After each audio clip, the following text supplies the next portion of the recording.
السلام علیکم ناظرین، اوراق پریشاں، تھوڑی حقیقت تھوڑا فسانہ اور جواہرات فرنگی محل نامی کتابوں کی رسم اجرا بدست professor Sharib Rudaulvi, Ahmad Ibrahim Alvi, doctor Sadia Anwar, Islamic centre of India میں ہوئی۔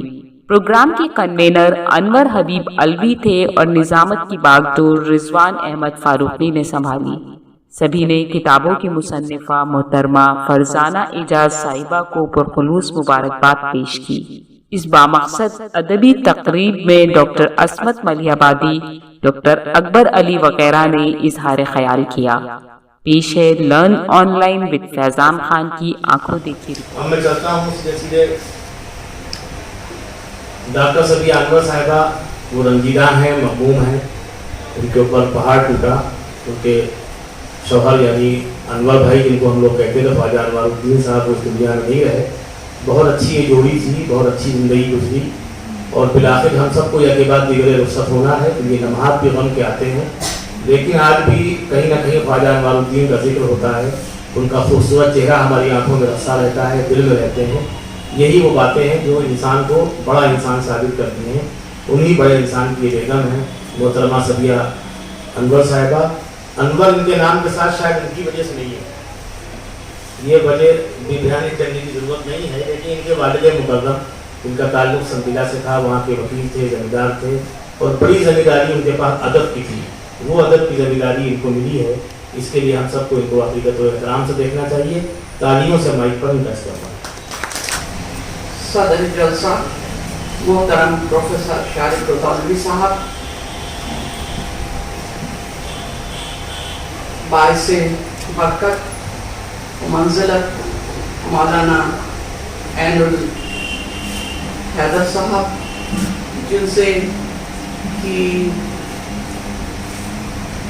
جن کے آستانے کی اور جن کے بابرکت خاندان کی داستانے قصے بطور قصہ میں زندگی میں اپنے بزرگوں سے سنتی رہی، اگرچہ ان سے کبھی نیاز حاصل نہیں ہوا۔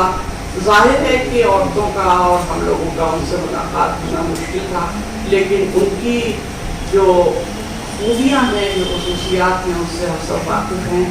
محترم جناب احمد ابراہیم الوی صاحب جو بہت محترم ہیں، بہت قابل عزت ہیں، جناب عصمت ملیح آبادی صاحب ہیں، تمام معزز حاضرین، آج فرزانہ کی اور فرزانہ اعجاز صاحبہ وہ بہادر اور کہنا چاہیے باہمت محنتی خاتون، جفاکش خاتون، جن کی تعریف کرنا ضروری ہے، کیونکہ جس موقع پر یہ 3 کتابیں ان کی آئی ہیں، یہ وہ ایسا وقت تھا، ایسا قیامت کا وقت گزرا ہے کہ جس نے پورے ملک کی نہیں، ہمارے معاشرے کی نہیں، بلکہ پوری دنیا کی جڑیں ہلا دی تھی۔ ہم سب اس کا شکار تھے اور ہم سب سمجھ نہیں پا رہے تھے کہ کس طرح سے ہم اپنی جگہ کو پا سکیں گے، اپنی جگہ تک پہنچ سکیں گے۔ راتوں کی نیندیں اور دن کا قرار رخصت ہو چکا تھا، لیکن فرزانہ وہ بہادر اور باہمت ہے کہ انہوں نے اس وقت کو ضائع نہیں کیا، اس وقت کو محفوظ کر لیا، جو اس وقت 3 کتابوں کی شکل میں ہم سب کے سامنے ہے۔ یہ 3 کتابیں بہت اہم اس خیال سے ہیں کہ جب بھی ان کا اشاعت کا سال دیکھا جائے گا تو یقیناً اس تاریخ اس بات کو بھی ذہن میں رکھا جائے گا، جیسے کہ غدر کا ہو یا سن 47 کا واقعہ ہو یا اور دوسرے جو انسانیت پہ جو وقت گزرے ہیں مشکل، کہ اس وقت میں فرزانہ اعجاز جو تھی وہ لکھ رہی تھی اور انہوں نے اپنے وقت کو ضائع نہیں کیا۔ ایک بہادر سپاہی، ایک بہادر انسان یہی کرتا ہے کہ وہ دنیا کو فانی سمجھتے ہوئے بھی اس کو باقی رکھنے کی کوشش کرتا ہے۔ فرزانہ نے وہی کیا۔ ایک خاتون ہونے کی حیثیت سے میں فرزانہ کو مبارکباد دیتی ہوں اور اس جذبے کی مبارکباد دیتی ہوں کہ دنیا میں ان کو سب آتے رہتے ہیں، زندگی کا کارواں آگے بڑھتا رہتا ہے اور یقیناً انہوں نے آگے بڑھنے اور زندہ رہنے کی ایک بڑی صحت مندانہ کوشش کی ہے۔ میں ان کے اس بات کی ان کی اس خوبی کی بہت تعریف کرتی ہوں۔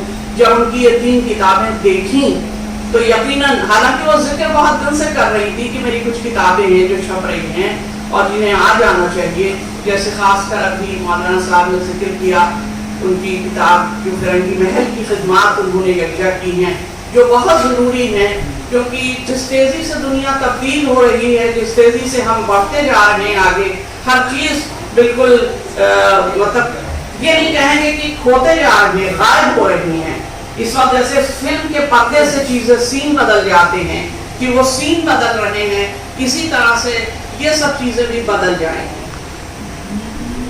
فرنگی محل جو ہے وہ چند لائنوں میں، چند سطروں میں ہو کے رہ جائے گا کہ کیا اس کی خدمات تھی ملک کی آزادی میں، ملک کے جو قومی ہمارا جذبہ ہے اس کے لیے کیا خدمات انہوں نے انجام دی تھی، وہ سب ہو جائے۔ اس سے پہلے فرزانہ نے اس کو اہمیت دی، اس کی قدر و قیمت کو وقت کے گزرتے ہوئے وقت کو پہچانا، اور جواہرات فرنگی محل یقیناً ایک بہت اہم کتاب ہے فرنگی محل کی تاریخ میں۔ جیسے ابھی مولانا صاحب ذکر کر رہے تھے کہ نمائش ہوگی ان کتابوں کی اور وہ کتابیں رکھی جائیں گی، تو یقیناً آنے والے وقتوں میں بھی جواہرات فرنگی محل جو ہے وہ ایک لکھنے والے بہت ہی بڑے سپاہی کہوں گی، ان کی بیٹی ہیں رضا انصاری صاحب، محترم رضا انصاری صاحب میرے والد کے بہت اچھے دوستوں میں سے تھے۔ میرے والد نے بھی قومی آواز میں بہت دن اپنے اس میں کام کیا ہے، وہ بھی ایک اچھے صحافی رہے ہیں، لیکن چونکہ مزاح کی وہ تھا اس لیے گلوریاں لکھنے کی ابتدا شاید انہی نے کی تھی قومی آواز میں، جہاں تک میرا خیال ہے۔ حیات اللہ صاحب کے بہت ماننے والوں میں، چاہنے والوں میں تھے میرے والد۔ وجاہت علی سندیلی صاحب اور رضا انصاری صاحب کا ذکر بھی ان کے پاس بہت رہتا تھا۔ فرزانہ ان لوگوں میں سے ہیں کہ جو چیز کو باقی رکھنے کی اہمیت کو سمجھتی ہیں، کیونکہ آپ دیکھ رہے ہیں کہ اتنی تیزی کے ساتھ ایک آندھی چل رہی ہے جس میں سب کچھ اڑا جا رہا ہے، ہر چیز، کیا تہذیب، کیا معاشرت، کیا ہمارے سوچنے کے طریقے، سب خود بخود جیسے فیڈ آؤٹ ہو رہے ہیں ذہن سے۔ فرزانہ نے اس کی کوشش کی۔ آپ یاد کیجئے ان تحریروں کو جو ہمارے جیسے دلی کی ہے کہ دلی والے ہے کتاب، مولوی نذیر احمد کی کتابیں ہیں، وہ صرف کتابیں یا ناولیں نہیں ہیں، ان کو اس طرح سے نہ پڑھیے کہ انہوں نے خواتین کی اصلاح کے لیے لکھا تھا، نہیں، انہوں نے دلی کی معاشرت کو، دلی کی بگڑتی ہوئی تصویر کو، ان خاکوں کو جو بگڑ رہے تھے ان میں پھر سے رنگ بھرنے کی کوشش کی، اور آج ہم اس میں دیکھ سکتے ہیں۔ لکھنؤ میں بھی آج دیکھیے کہ لکھنؤ کو کچھ اور سمجھا جا رہا ہے، لکھنؤ تکلفات کا شہر رہ گیا ہے، لکھنؤ پہلے آپ اور نفاست اور نزاکت کے اس سے پہچانا جاتا ہے، نہیں، لکھنؤ کے تہذیب، لکھنؤ کے آداب، ادب، کیا خوبصورتی تھی۔ اور انہوں نے یہاں پہ کسی، آپ ایک خاص بات فرزانہ کی تحریروں میں یہ غور کیجیے گا کہ جو انہوں نے، میں ان کی جو 2 کتابیں ہیں جواہرات فرنگی محل کے علاوہ، کہ اس میں اگر آپ دیکھیں گی کہ جو خود گزشت ہے، جو کچھ ان پہ بیتی ہے، جو ان کی ایک آپ بیتی تو نہیں کہلائے گی، لیکن اپنے ارد گرد، اپنے محلے میں، اپنے شہر میں اور آس پاس میں جو کہ کاکوری تک پہنچ جاتا ہے اور پھر اس کے آگے بھی پہنچ جاتا ہے، اور ان کا اس کا ذکر انہوں نے اس طرح سے کیا ہے کہ وقت سے محفوظ رکھے گا۔ یہ وہ وقت تھا جیسے لکھنؤ والے اپنی شان شوکت کے لیے مشہور ہیں، اس میں کہیں شان شوکت نہیں ہے، اس میں کہیں کوئی فرق نہیں ہے۔ آج ہم دیکھتے ہیں کہ ہمارے یہاں کلاس وائز طبقاتی انتشار کتنا زیادہ ہے، ہم نے مختلف طبقے بنا رکھے ہیں، دولت نے اس میں خاص کر کے بہت بڑا رول ادا کیا ہے کہ کچھ رؤسا ہیں، کچھ وہ ہیں، اور کچھ پڑھے لکھے لوگ ہیں جو ایلیٹ طبقہ بن گیا ہے۔ نہیں، وہاں کچھ نہیں ہے، وہاں سب ایک دوسرے کے ساتھی ہیں۔ وہاں وہ عابد سہیل ہیں جو رات کے وقت آتے ہیں، کنڈی کھٹکھٹا کے فرزانہ کا نتیجہ جو ہے رزلٹ جو نیشنل ہیلتھ کا نتیجہ بتاتے ہیں ان کو آ کر۔ اس میں آپ کو حیات اللہ انصاری صاحب، وہ ہمارے عشرت چچا دکھائی دیں گے، عشرت صاحب، عشرت علی صدیقی صاحب سندیلے کے تھے، ان کو پڑھانے کے لیے آتے تھے فرزانہ کو۔ طبیعت خراب تھی، گلے میں تکلیف تھی، یہ اس میں تھی، خوش نہیں تھی، آج کل یہ ماسٹر نہیں آئیں گے، نہیں پڑھنا پڑے گا، لیکن تھوڑی دیر میں دیکھا کہ کنڈی کھٹکھٹائی اور عشرت علی صدیقی صاحب تشریف لے آئے۔ انہوں نے پوچھا کہ آج تو آپ کی طبیعت خراب تھی، گلے میں تکلیف تھی، تو انہوں نے کہا گلے میں ہمارے تکلیف تھی، تمہیں تو کوئی تکلیف نہیں۔ تو یہ خوبصورتی اور یہ کہ وہ اس میں آپ پڑھیے گا کہ الملک حکیم شمسالدین صاحب بھاگے ہوئے چلے جا رہے ہیں یہ بتانے کے لیے دروازہ کھٹکھٹا کے، یہ سمجھتے ہوئے کہ یہ خوش ہوں گے کہ میرا بیٹا جو ہے وہ مجسٹریٹ ہو گیا ہے. تو یہ اپنائیت کا حال تھا. یہ حال تھا کہ یہ اگر آئی اور انہوں نے اپنے محلے کے، اس میں کوئی فرق نہیں ہے. میں ان چیزوں کی زیادہ داد دے رہی ہوں فرزانہ کی میں بجائے اور دوسری چیزوں کی. ان کے اسلوب اور ان کے طرز تحریر کی تو بعد میں بات کروں گی. یہ بتا رہی تھی کہ اگر محلے میں بھلوائی یہ سن لیتا تھا کہ بٹیا آئی ہیں، چاہے وہ مسقط سے آئی ہوں یا کاکوری سے آئی ہوں، تو بٹیا کے لیے اگر کوئی چیز اس کے پسند کی گھر والے منگاتے تھے تو وہ یہ سمجھ جاتی تھی کہ کون آیا ہے پسند کی چیز سے. اور پھر اس کے ہاں سے کشتی میں لگ کے ناشتہ آتا تھا. ناشتہ کیا ہوتا ہوگا؟ وہی ہوتا ہوگا جو کچھ ہوتا ہوگا فرنگی محل کی گلی میں، لیکن وہ اپنا حق ادا کرتا تھا. اور اس میں سمجھتی ہوں کہ اس وقت کے دوسرے چیزوں سے اس حلوائی کا تازہ کرنا بہت ضروری ہے. اس مٹتے ہوئے وقت میں جہاں سب چیزیں اڑ رہی ہیں اجڑ رہی ہیں، اس میں اس کو یاد رکھنا بہت ضروری ہے. تاریخ صرف بادشاہوں کی، نوابوں کی اور اقتدار کی نہیں ہوتی، تاریخ عوام کی ہوتی ہے، تاریخ عام لوگوں کی ہوتی ہے. اس سے تاریخ مرتب کی جاتی ہے، آنے والا وقت اس سے مرتب کرتا ہے. یہ کہنے کو تو ایک خاتون، گھر میں رہنے والی خاتون کی تحریریں ہیں، لیکن اس تحریر میں ہمیں لکھنوی معاشرت، رواداری اور آپسی محبت، آج بھی اس طرح کی تحریریں کبھی کبھی لکھی جا کرتی ہیں کہ جس سے یہ لگتا ہے کہ کتنی ان کی پہنچ ہے اور کتنا کہاں کہاں دور تک سوچتی ہیں. حساس ہونا اور اس کی قدر کرنا یہ تو ایک بات ہے ہی، ہم سب قدر کرتے ہیں، لیکن اسے یہ قابل تحریر کا ضبط تحریر کر کے اسے لے آتی ہے صفحات پر کہ محفوظ رہیں.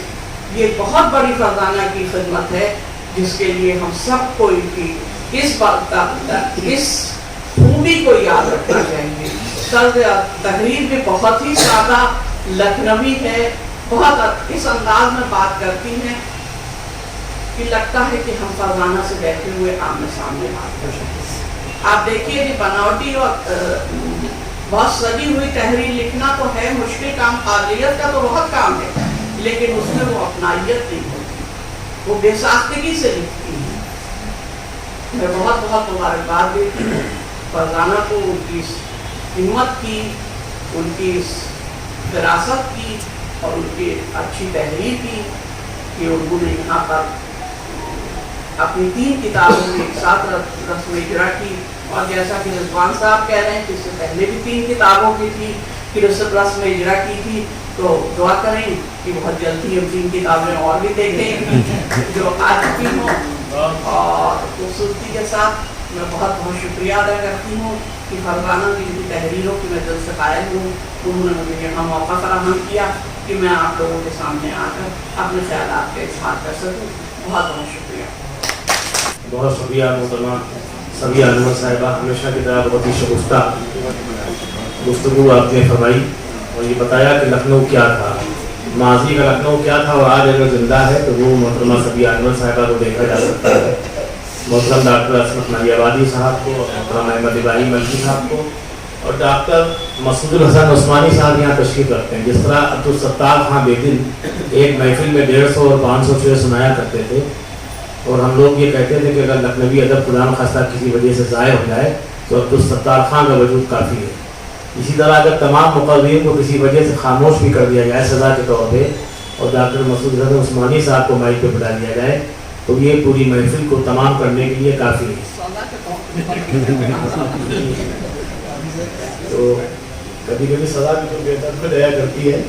بہرحال میں چلتا ہوں جناب ڈاکٹر عصمت ملیح آبادی صاحب کے حضور. عصمت ملیح آبادی صاحب نثر میں شاعری کرتے ہیں، یعنی جوش نے جو کام اپنی پرجوش شاعری میں کیا. اگر آپ کو تحریر میں تقریر میں خوش ہونا ہے، مسرت کے پھول کہیں بکھیرنے ہیں تو وہاں ڈاکٹر عصمت ملیح آبادی صاحب کو یاد کیا جانا چاہیے. ان کا دم وہ دیکھیں شکیل صاحب ادھر سے اللہ اکبر کے انداز سے یوں کرتے ہیں تو اذان نہ ہو جائے اس سے پہلے کام تمام ہو. اور ڈاکٹر عصمت ملیح آبادی صاحب مائک پر. صدر محترم استاد شاہد گودلوی صاحب، محترم ضیاء بھائی، احمد ابراہیم علیوی صاحب،